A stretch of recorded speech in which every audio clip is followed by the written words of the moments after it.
நீயா பொண்ணு கேட்டு வான்னு சொன்னாலும் வரமாட்டேன். உன்னை விலகிக்கன்னு சொன்ன பெருசையும் அடிச்சு அனுப்பிச்சிருவேன். இப்படியே ஒவ்வொருத்தரையும் அடிச்சு அனுப்பிக்கிட்டே இருந்தா போதுமா? ஒழுங்கா தாலியை கட்டு. பொறுமையாயிரு, இப்பதானே உள்ள வந்திருக்கா, உடனே எல்லாம் நடந்துருமாக்கும். அதெல்லாம் அப்படியே கொஞ்சம் கொஞ்சமா ஒரு நல்ல நாளா பார்த்து கல்யாணம் இல்ல நேரங்காலம் அது இதுன்னு பார்க்க வேண்டாமா? அப்ப என்னத்தை பார்க்க போற? நீ பத்திரிக்கை அடிச்சு ஊரை கூட்டி கல்யாணம் பண்ணிக்கிற வரைக்கும் எங்கப்பா பார்த்துட்டு இருக்குன்னு நினச்சிட்டு இருக்கியாக்கும்.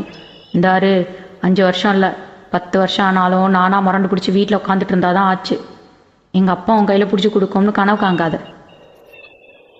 உனக்கு நெசமாவே என்ன கட்டிக்கணும்னு ஆசை இருந்துச்சுன்னா நான் ஒரு யோசனை சொல்கிறேன், செய். என்னது? பேசாம எங்கள் அப்பனை போட்டு தள்ளிடு. போட்டு தள்ளவா? என்னதான் படிக்க ஆரம்பிச்சாலும் அந்த ஜாதி பத்தி போக மாட்டேங்குது பாரு.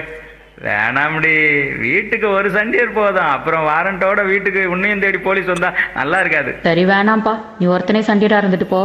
இன்னொரு யோசனை வேணா சொல்கிறேன், ஆனால் அதுக்காச்சும் உனக்கு தைரியம் இருக்கணுமே. சொல்லு பாப்போம்.